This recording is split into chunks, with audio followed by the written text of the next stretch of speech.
Perkenalkan, saya Faisal Afif Abidin, calon guru penggerak angkatan 7 dari Kabupaten Sragen.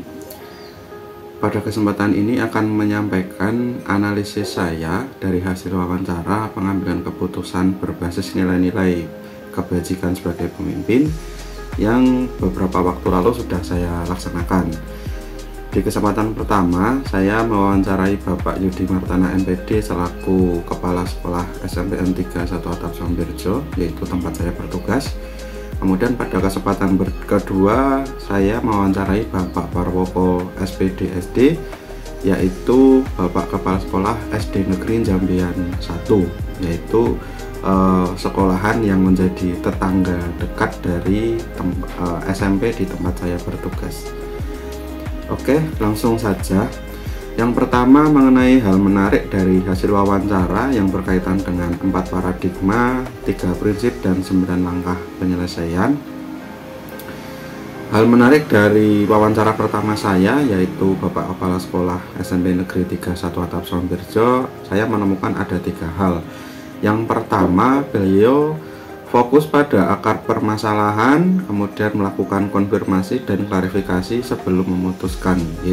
Itu menurut Bapak Kepala Sekolah menjadi sesuatu yang wajib sebelum nanti beranjak pada fase mencari solusi. Jadi beliau ingin memastikan masalahnya seperti apa, pihak terkaitnya bagaimana, dan beliau juga menekankan untuk tidak begitu saja percaya pada salah satu pihak yang memberi informasi. Jadi benar-benar dikonfirmasi dan diklarifikasi. Yang kedua, beliau beberapa kali menemui permasalahan yang harus menempatkan aturan melawan kemanusiaan. Jika ditarik dalam 4 paradigma, ini sesuai dengan keadilan dan kasihan. Kalau kita objektif mau ngajar sesuai ini nilainya ibaratnya objektivitas tinggi ya, tanpa memperhatikan ibaratnya kondisi siswanya seperti apa, ibaratnya sarana belajarnya seperti apa dan sebagainya. Itu memang kalau ibaratnya kita letterlek berarti itu nggak lulus. Jadi beliau beberapa kali harus mengambil keputusan apakah harus melaksanakan aturan atau kemanusiaan yang dikedepankan.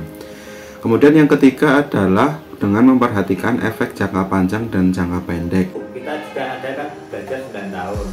Kita membayangkan kalau anak itu nanti tidak dinaikkan atau tidak terima, sekolahnya di mana? Berarti dia hanya terputus di SD.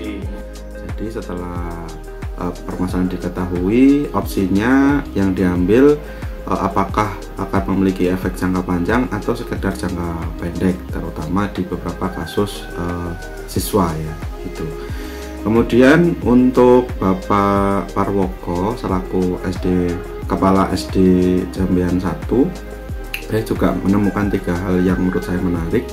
Yang pertama, beliau mengedepankan mengenai penyelesaian masalah sesuai konteks ya. Jadi ada saat-saat tertentu beliau harus mengambil keputusan secara cepat gitu nggih, karena mungkin masalahnya tidak melibatkan banyak orang begitu dan sifatnya segera.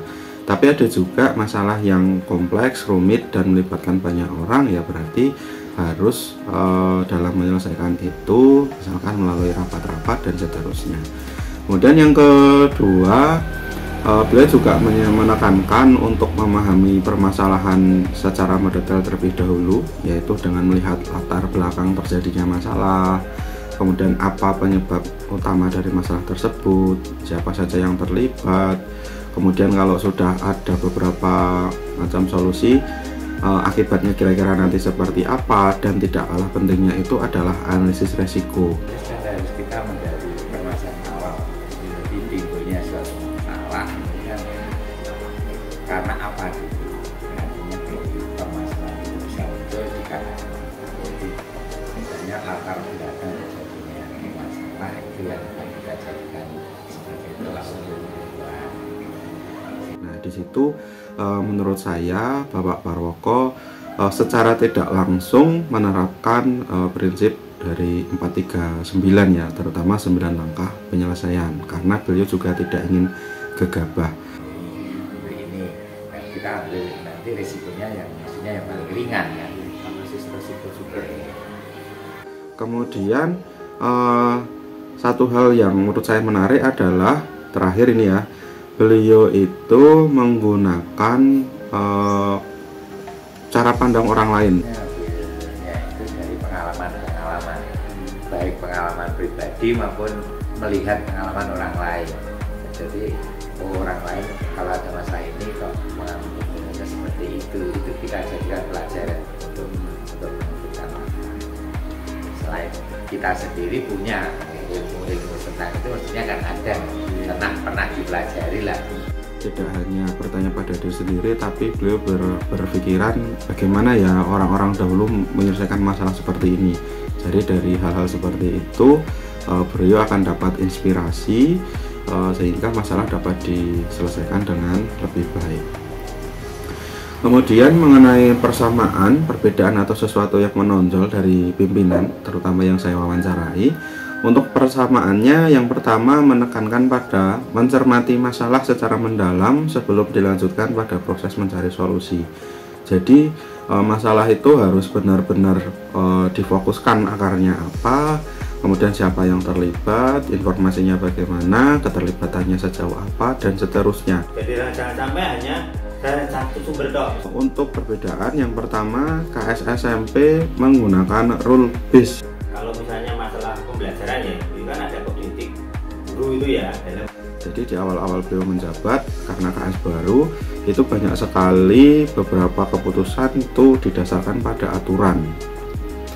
Tapi kemudian bergeser menjadi care based setelah beliau memiliki pengalaman ya, karena di dalam proses pengambilan keputusan biasanya akan ada pengalaman-pengalaman baru yang ternyata dalam mengambil keputusan itu tidak bisa serta-merta menggunakan aturan, tapi menggunakan rasa, belas kasihan, dan lain sebagainya. Memang di satu sisi itu kita di situ kan idealisnya ada, Mas, pengennya menggerakkan, tapi kita kan juga melihat, mensinkronkan dengan keadaan kan.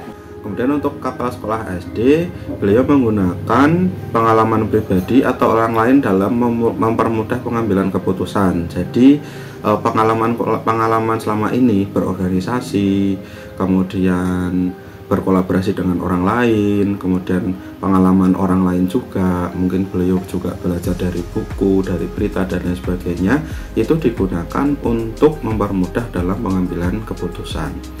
Untuk yang menonjol dari dua pimpinan tersebut, menurut saya yang pertama, KSSD sangat mengedepankan musyawarah.